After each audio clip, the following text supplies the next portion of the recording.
and welcome. It's time for the highlight show for round 5 of season 8 of the GT3 Championship hosted by Apex Online. This is for tier 8, round 5 taking place at Zandvoort. But before we get to Zandvoort, let's have a quick recap of the events that took place at the previous round, which for complicated reasons was round 3 of the Nürburgring. That was Ogrodnikov who qualified in pole position for the Nürburgring round race, leading the field across the start-finish line to start things off. Ogrodnikov in pole, Ruska qualified in second, and Alvarez qualified in third. Wasn't too bad for a first lap at the Nürburgring in the wet. Only 1 or 2 minor spinners and incidents, no huge pile-ups. Most of the field getting away reasonably cleanly. A couple of spinners there in T1. And Ogrodnikov brought the field across the line at the end of the first lap, but it soon unravelled. Ended up in the wall, leaving the way clear for Ruska to take the lead of the race. But 21 laps in, Ruska gave himself probably the fright of his life coming into T1. Touches the grass slightly, loses the car and does a complete spin, gets the yellow flags out. Luckily at this point he's got an 8-second lead over Montero in second place, so he's able to recover, rejoin the track and retain his first place. But it wasn't to be by the end of the race. On the 42nd lap, it was Danny Montero who came home in first place, Ruska in second, Koenig down in third place.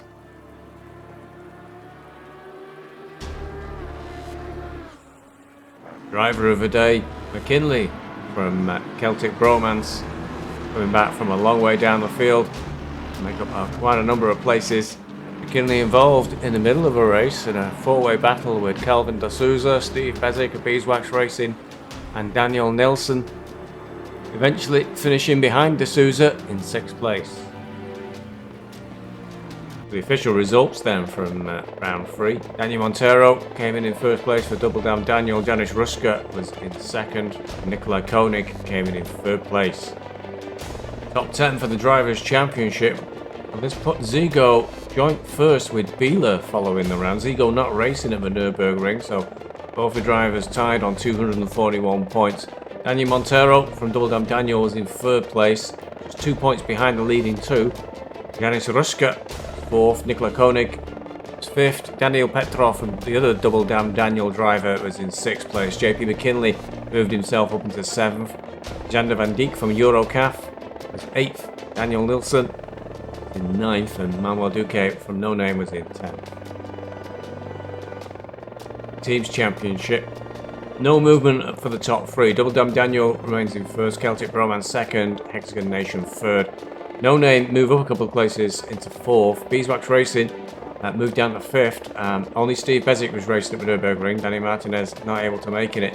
So BeesWax dropping down the table. Ardwen Racing finally moved up from the bottom of the table. Matthew and Julien Henry brothers, as I've now found out, moving up into 6th place. Eurocaf Club remained in 7th, and Crazy Fly Racing Team dropped down 3 places to the bottom of the table. Got points though with the Eurocaf Club.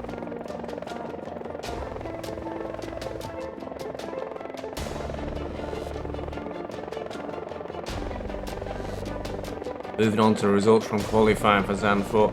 Weather quite stable at the moment, so starting off with dry conditions for qualifying. However, weather reports on the radar show that some drizzle and light showers in the area, so there's always the possibility of a change in the weather during quali or during the race itself.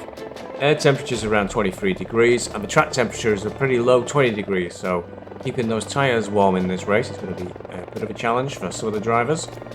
Going down the grid, once again Dmitry Ogrodnikov from Crazy Fly Racing Team qualifies in pole in his Aston Martin Vantage round the track in a time of 1 minute 36.36 seconds.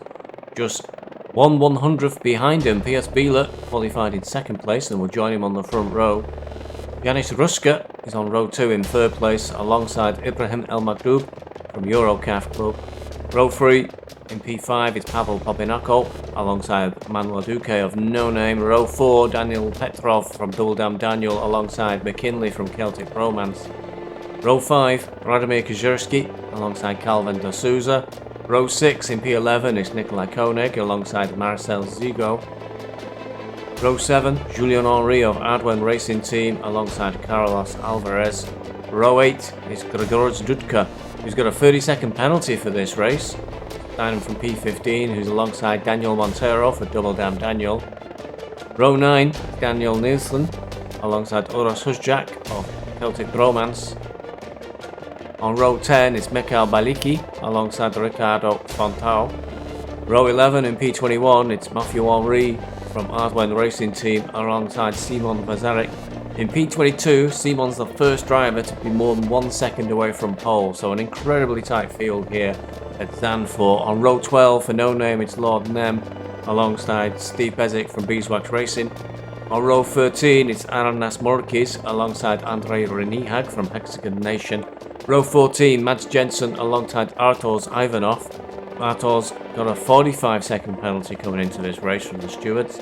Row 15 is Dmitry Polyakov from Crazy Fly Racing Team. Alongside car rounding out the field in P30, it's Arda Keskin, whose time of 1:38.196 is just 1.8 seconds off pole.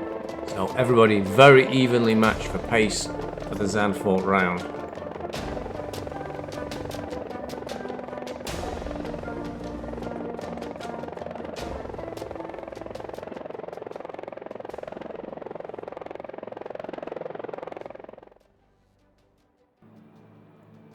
Moving on to the main race itself, so Ogrodikov qualified on pole, leads the field across the line. BS Bieler is in second in the bright blue Lamborghini, Ruska in the black Ferrari, and El Magdoub in the slightly colourful McLaren, but a lot of blue in there and a few other splashes of colour.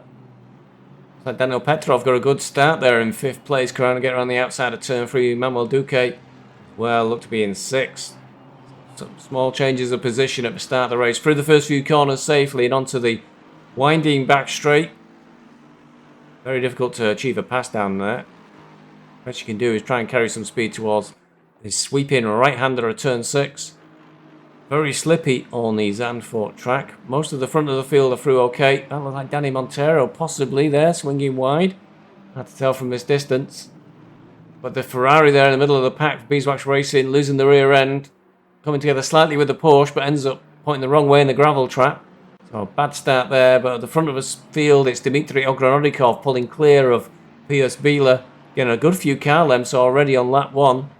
Probably tight between them on qualification with just 1/100th of a second. Big collision there in the middle of the pack, looked like involved Duque, McKinley and De Souza. Meanwhile, going round the hairpin of turn 9, Ogrodikov pulling away from the field, some gaps now forming. Possibly like Pavel Popinako here in the Ferrari, just dropping slightly off the leaders. Ogrodikov through the chicane, Bieler in 2nd, Ruska in 3rd, El Magdoub in 4th, and that is, I think, Petrov in 5th. Popinako trying to keep contact with these drivers, and then there's a slight gap to the main start of the rest of the field. They're all bunched up together, coming together there with Uros Huzjak in the 51 car. Pazarik gets an extra bop on my nose just for good measure, looks to try and recover. Meanwhile, at the front, Ogrodikov still leads through at the front of the field. So the majority of the field through safely, no big pile-ups on lap 1, just 1 or 2 drivers having spin-outs. Ogrodikov across the line in 1st, Bieler 2nd, Ruska 3rd, El Magdoub 4th, Petrov in 5th, Popinako 6th, Zigo 7th, Montero 8th, Koenig in 9th and Duque in 10th place. By lap 2, Artos Ivanov is coming up behind Polyakov. Polyakov qualifying in 29th. Must have had a good first lap then to move up to 24th. Polyakov pulls right over to the right, which is a defensive line to take to get to T1 first, but hasn't got the speed over the other Aston Martin. Ivanov's well ahead by T1. Polyakov dropping down into P26. We're into lap 3, Ibrahim El Magdoub coming up behind Ruska in the final couple of corners. El Magdoub qualified in 4th, still in 4th. But Ruska's gone wide there, caught the wall, bounced right across the track, hit the other wall, and definitely pulls straight into the pits. Will have heavy damage on that Ferrari. So Ruska out of 3rd place. He won't be happy with that following that good qualifying performance. El Magdoub picks up an easy 3rd place and... bit too early to be counting your chickens, but already on the podium at this point in the race. But Polyakov right behind him there, looking to exploit any opportunity. And only on lap 5 with JP McKinley. McKinley probably unhappy with his qualifying. He told me he'd done a lot of preparation for this race and was looking to do really well. Currently behind Dudka. Dudka's lost it there into turn 3, massively into the wall. The front of that Lexus heavily destroyed. McKinley goes through. That'll give him 12th place. So moving up the field, but Dudka's got heavy damage. Will definitely have to pit, I think, to repair the Lexus, and also has a penalty to serve. And McKinley's car moving somewhat strangely across the track there, and we did detect some connection issues. Meanwhile, we got Aras Murkis on lap 5. Cars scattered all over the track there. There's clearly been a lot going on a few laps in rather than lap 1. But Murkis got a bad line into turn 3. Don't know if he was unsighted by all those cars at the side of a track, but Vazarek's through. So the Ferrari number 51 gets past the Mercedes. Zarek into 24th, Murkis down to 25th, and he's got Fontau looking at the back of him already. On lap 6, we cut to Andrei Ranihag as he goes massively into the wall as well. Ends up on the opposite side of a track in one of the gravel traps. Looks like he's going to recover though. Not too clear where he is at the moment from these shots. Slowly getting back on track, ensuring he doesn't interfere with everybody else's race. And he's on the final corner. He's got the option to pull into the pits to get that fixed, but he's going to carry on. Maybe do a lap or two and see if the damage is bad enough to warrant. But he's lost a lot of places there. He was at 18th and 19th. He's now in 24th. On lap 7, Ismail Duque easily up the inside of Nikola Koenig on T1. But Koenig plays it smart, gets the inside line. So they're side by side going into turn 2. Oh, and the Bentley caught the front of the Aston there of Koenig. And another one of the Astons sneak through as well. That will be Julien Henry. So Koenig losing 2 places there in that incident. Not sure if that one may well end up with the stewards. On lap 9. And this is a clip we're going to get to see a few times. It's Daniel Nilsson trying to close in on McKinley. Nilsson currently in 13th position. McKinley stuck just behind that queue of traffic ahead of him, which is Krzyzewski, Koenig and Henry. No way through for Daniel Nilsson on lap 9 on Lexus.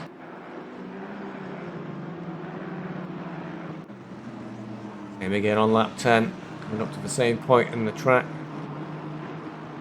towards the chicane. Still no change in position. Nilsson looking for a way through. He's pretty close this time to the Lexus. Not close enough to attempt to move into the chicane. Lexus still moving a little bit erratically across the track, and Nilsson may be a little bit worried about getting too close. Lap 12, same situation.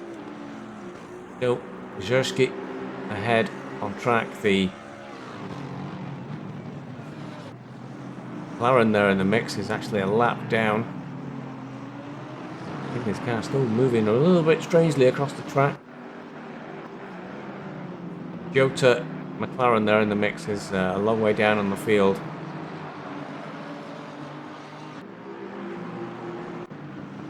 Lap 13, Daniel Nilsson still trying to find a way past McKinley. And the McLaren now dropping back through the field, making way for the drivers that are a lap up. Goes very wide in the chicane, leaves room for Daniel Nilsson.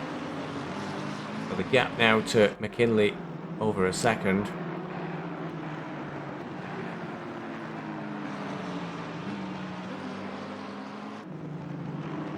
And lap 14. Computer obsessed with the opportunity for Daniel Nilsson to try and get past the Lexus of McKinley. It's been lap after lap, and the gap appears to be growing. Oh, he's only 0.829. So closing up, letting gap. Look at the strange movements there of the Lexus. Definitely something not right with that connection. And there'll be drivers giving that Lexus a bit of a wide berth.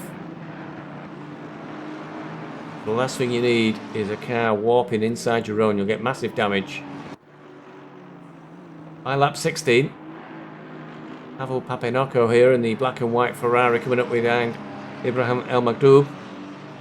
Get close to each other coming into turn 8. Looked like possibly the McLaren had a bit of a slide, but El Magdoub's got the inside line for turn 9. Gets through and instead the Ferrari of Popinaco is coming under threat. 2 laps later, with Ibrahim El Magdoub again. Montero some way off in the distance behind. There's been a shuffle around and changing of places. Magdoub currently in 4th, Montero in 5th, Henri in 6th. Through the chicane, and the Lamborghini of Montero close enough, I think, to threaten El Magdoub to go through the final couple of corners. On lap 19, we're with Daniel Petrov. Daniel was in right at the front of the field. Must have pitted already, but he's picked up a stop-go 30-second penalty, so any possibility of a podium for Petrov is definitely gone. Not only will he have to go back into the pits, but he's going to have to sit there 30 seconds, twiddling his thumbs. He'll drop right down the field. And that was caused by speeding in the pit lane. So here's a safety incident, but he'll be cursing his luck on that one. On lap 19, Duque is closing up behind McKinley into the chicane, and yet again he's too far back to make a real attack at this point, but by this point, McKinley's in 11th place, Duque's in 12th. We know that Petrov up ahead is going to drop out the picture when he serves that penalty. But both of these drivers are really effectively already one place further up.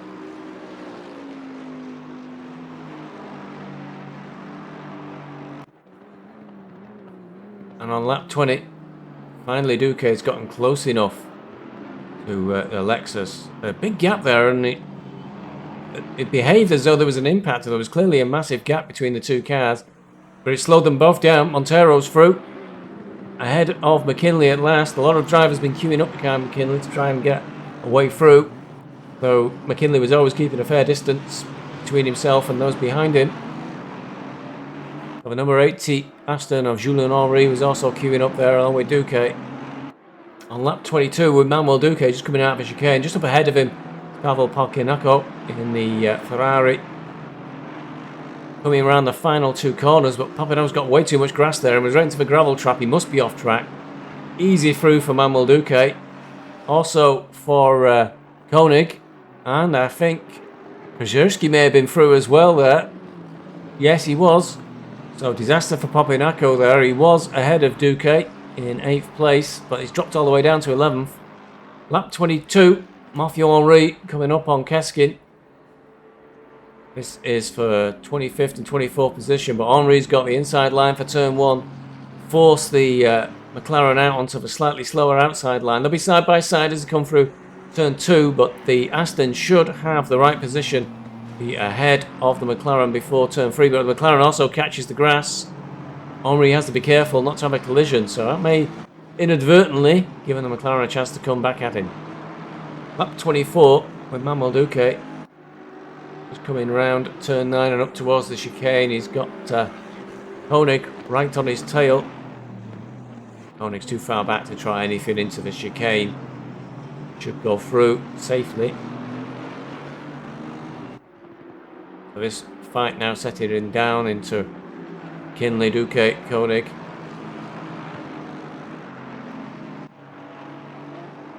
Montero moved away in 5th position at that point.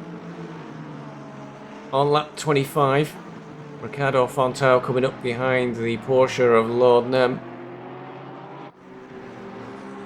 Lord Nem now 3.8 seconds behind the Ferrari of BeesWax Racing. Was a long way over to the right there. Unusual line, trying to be defensive going into the chicane to keep Fontau behind, and looks like it may well have worked. Lord Nem will hold on to a 19th for the moment. Lap 26. We're with the BeesWax Racing Ferrari coming up on Calvin da Souza.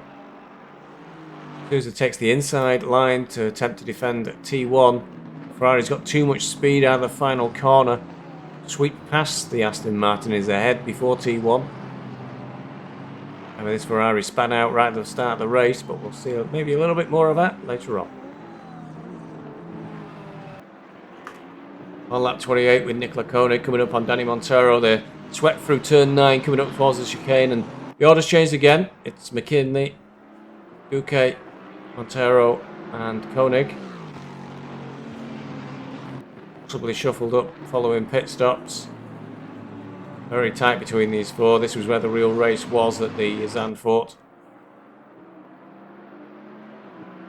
By lap 29, McKinley's got a bit of a lead ahead of Duque and Montero. Into lap 30, and Duque still trying to close that gap up to McKinley out front in the Lexus. Montero and Koenig dropping slightly back from these two. Turn 1. Again, Duque struggling to close that gap.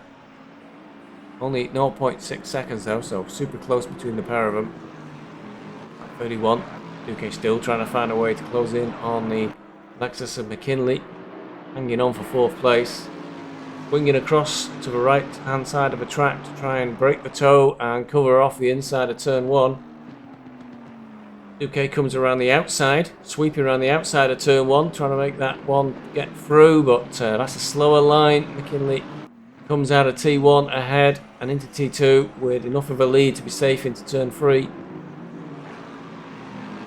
On lap 32, Polyakov coming up on Daniel Nilsson on the start-finish straight. He's got a lot of speed out the final corner alongside as they approach T1, but he's got a better inside line, forcing the Lamborghini wide onto the slower line.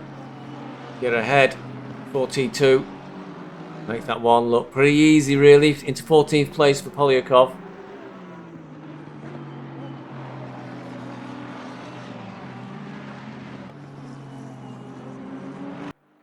We're on lap 33.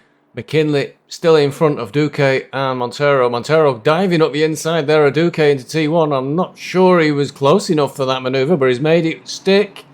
The Bentley of Duque took some damage there. He's flashing his lights. I don't think he's very pleased with our attempt at an overtake. So I feel that one may definitely be going into the stewards. But through turn 3, Montero's in front regardless and trying to close in on McKinley. Following lap 34. McKinley still ahead of the Lamborghini.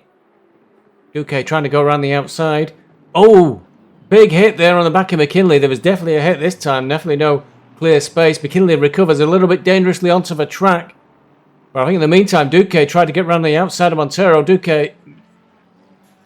McKinley still stuck in the middle of the track, recovering now and rejoining the race. He's lost a lot of places though. And that looks like Veliki P11 alongside. And we pick this up just a few corners later. McKinley no doubt saving from having dropped down from 4th place into 10th at the moment. But Veliki won't care about that. He's up the inside. They both come together. Slight collision. But Veliki comes out in front. McKinley's flashing his lights, but I'm not so sure about that one. It looked like they were well alongside each other from the angle we were at. So McKinley will be absolutely cursing, dropping down the field into P11 there. Coming round onto the final lap and the final corners for Ogrodnikov. We've not seen him all race, no passes, because he's been out front all the way. 13-second lead over Bieler in 2nd place as he comes through to take the win for round 5 of the GT3 Championship for Season 8 in Tier 8. So well done to Ogrodnikov for this result. 2nd place, it's Piers Bieler in the blue Lamborghini. Going home in 3rd. Having moved up from 12th, so a pretty good drive from Marcel Zigo to take 3rd position. Zandvoort round. Looking at driver of the day, well, first nomination for driver for the day is we've seen a fair bit of Polyakov, qualified in P29. See him here going into the opening corner of lap 1. But shortly into a race, Fontau lost it going through turn 6. Heavy into the wall, that opened the way through for Polyakov to make a place up there. On the 2nd lap is when we saw Ivanov's coming through on Polyakov. Just pulls over and seems to let him go by. But maybe it was a wise move. Maybe it was the wiser move in the end. Maybe he was preserving his tyres for the race, not burning them out too soon. But it was only a few laps later that Ivanov's needed to pull into the pits and open the way for Polyakov to take that place back. So at this point, various drivers falling off the track as we saw earlier. Polyakov into 22nd position. on 7 laps. Coming up behind Keskin in the McLaren.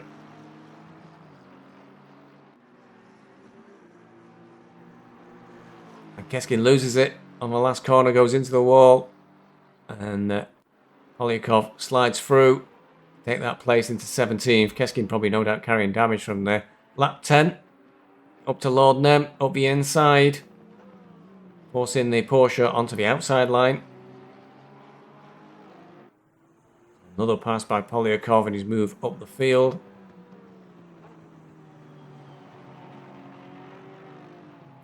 Lap 17. Time to pit. And by this point, Polyakov had moved up to P12. Re-emerges from the pits just as the leader Ogrodnikov comes through. So pulls aside to make way for the leader of the race. One of the few times in this race we'd see Ogrodnikov. So far ahead he was. Even at this point he's 5 seconds clear of Biela. And we catch, just a couple of laps later, we catch Uros Uzjak coming out the pits just as Polyakov's coming down the start-finish straight. They're side by side on turn 1. Still side by side as they come into turn 2. Ogrodnikov trying to get slightly ahead. Needs to leave space for the McLaren. He's got enough of his nose ahead by turn 3. Get through safely. So onto the twisting back straight. About 1 or 2 car lengths up on the McLaren. On lap 22, coming up behind D'Souza into the chicane. D'Souza breaks a little bit too late. Goes a little bit too deep into the chicane. Loses momentum. Polyakov goes around the outside. And that's another position made. Now into P15. And just on the following lap, going into turn 3, catches a bit of the grass, slides across the hairpin bend and hits the wall. Pretty heavy it seemed there. Uros, meanwhile, got past D'Souza as well on the start-finish straight. So they're side by side now, going up the twisting back straight. Polyakov trying to keep his footing. I think Uros will have to yield from there or have an accident, and indeed he does. Into turn 6, Polyakov's just ahead of the McLaren of Uros Uzjak, but just a couple of corners later into turns 8 and 9. Goes a bit too deep into turn 8, then goes wide again for turn 9. Meanwhile, Uros has kept it a lot tighter in towards the apexes, and as a consequence, comes out of those 2 corners ahead of the Aston Martin of Polyakov. We're on lap 27, going in towards the chicane. Gets a slight wriggle on. He's got El Magdoub behind him, and El Magdoub up the inside, following that slight slide from the Aston. So Polyakov drops back 1 place. Magdoub up into 15th. Then just another lap or 2 later, he gets it all wrong, does El Magdoub, going in towards turn 8, gets onto the grass, goes very wide, and not just Polyakov, but also the BeesWax Racing car goes through on him, and El Magdoub loses 2 places, drops to 17th. Now Polyakov coming up on lap 32 behind Daniel Nilsson on the start-finish straight. And again, the same move as he pulled on Lord Nem. Up the inside into T1, make the Lamborghini go wide onto the slower line on the outside. Comes out of T1 safely ahead of the Lamborghini and easily gets into T2. That position made. So Polyakov moving into 14th place. And that's how it was for the end of the race. So qualifying in 29th and moving all the way up to 14th for the finish of the race. Great drive by Polyakov. Avoided lots of drama and incidents that were ongoing. But the other potential driver for the day turned out to be myself. Not for all the right reasons though.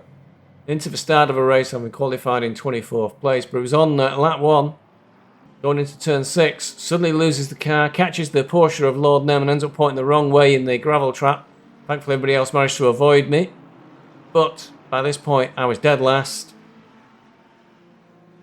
Trying to recover the car back to the track safely without interfering with anybody's race. And as the rest of the field crossed the start-finish line, I was 6 seconds out the back of the pack, so a long way down and in last place. Only D'Souza was going to end up behind me, having pitted after lap 1 for the amount of damage incurred. But by lap 3, already trying to make back places, can catch up with the back of the pack. Past Alvarez here, who's had some sort of off and was recovering onto the track.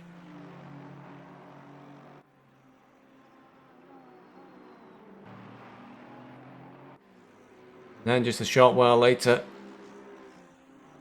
cars scattered all over the track, down the back straight. So through and up into 24th position by this point. You can see the Lexus there of, I think it was Ivanov's, that got heavily damaged into turn 3 trying to recover. So 24th position already. So caught back up with the main group in just a few laps from being 6 seconds out the back. Here behind Morkis. Morkis coming out of the chicane, gets too wide, gets onto the grass, and the Ferrari straight up the inside. And then lap 13, catching up with Fontau coming up towards the chicane. Fontau catches the grass a little bit, goes way too fast into the chicane, right across the gravel track. Meanwhile, the Ferrari of Steve Bezic sticks to the tarmac, gets a much better traction all the way through, much better speed, easily ahead of the Aston Martin coming out of towards turn 12. On lap 18, coming up to catch Lord Nem. Lord Nem dives into the pits. So moving into 12th position. And on the 20th lap, it was my turn to pit in.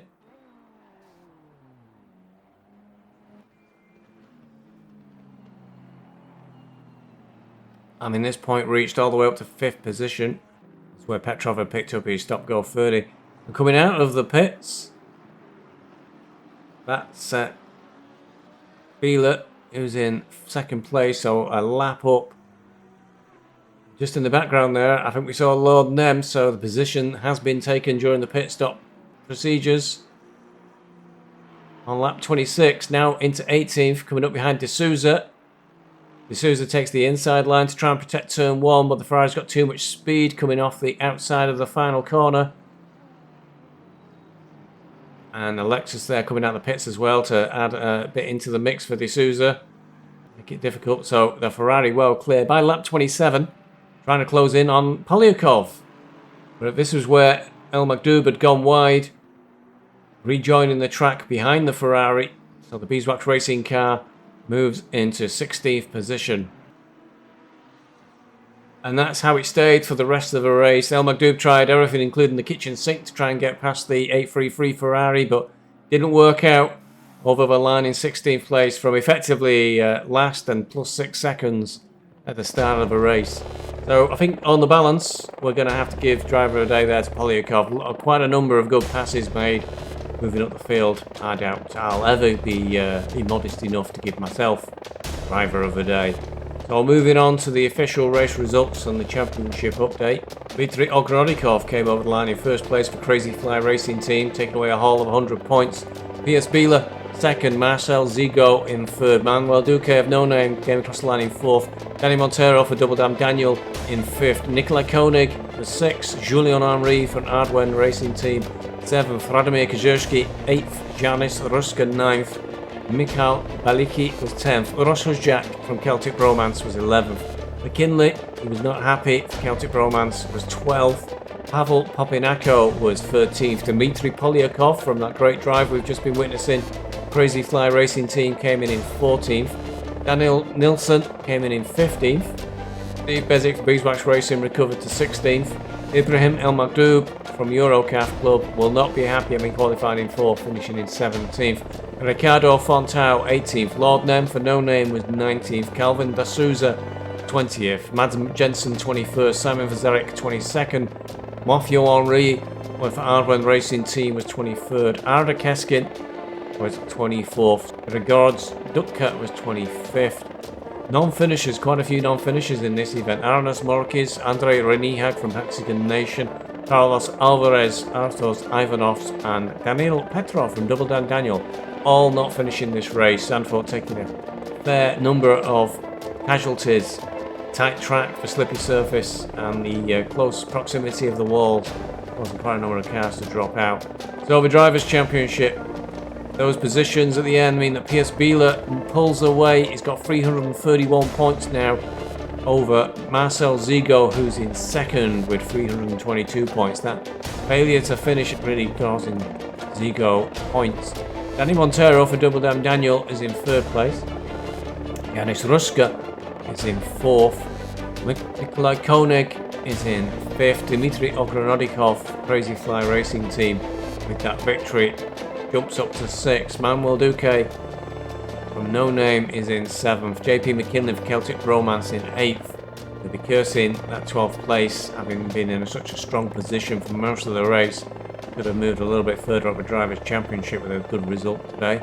Daniel Nilsson is in 9th, and Daniel Petrov appears to be disqualified or DNF, one or the other, but he's 10th on the table for Double Damn Daniel.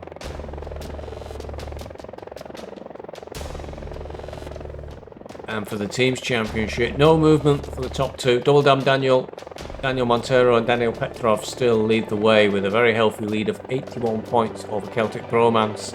Loros Huzjak and JP McKinley, 2nd place. Leaping up the table, following that win for Dmitry Ogrodnikov, it's Crazy Fly Racing Team with Dmitry Polyakov rounding out the team. They're in 3rd place now, but with quite a gap in points to 2nd. But if Dmitry keeps performing the way he has today, they'll soon close that gap up. In 4th place, it's no move for No Name, Manuel Duque and Lord Nem. Hexagon Nation dropped down 2 positions, Daniel Nilsson and Andrei Renihag. Adwin Racing Team, Matthew Henry and Julien Henry remain in 6th place. On 7th in the table, it's BeesWax Racing. Danny Martinez didn't race again, and from what I'm hearing, I'm not sure he's going to race the rest of the season, so it's going to be almost impossible for me on my own to keep the team competitive. So BeesWax Racing dropped 2 places down into 7th. Eurocaf dropped 1 place. Sander van Dijk and Ibrahim El Magdoub round out the table in 8th position. That's all the action from Zandvoort. I hope you've enjoyed the highlight show, and leave a like if you have. I'm sure it helps YouTube in some way. Please subscribe if you want to catch future highlight shows. Also live broadcasts, live streams from races, both GT3 from Apex Online, Dirt Rally 2 and GT3 from ISDA. Calendars will be coming up in a moment for all these events and more. AC Challenge is also on the way, so for those fans of Assetto Corsa, we're still looking for drivers to join that league. Dates you'll find at the end of the titles. Thanks for watching. Hope to see you again soon. Bye bye.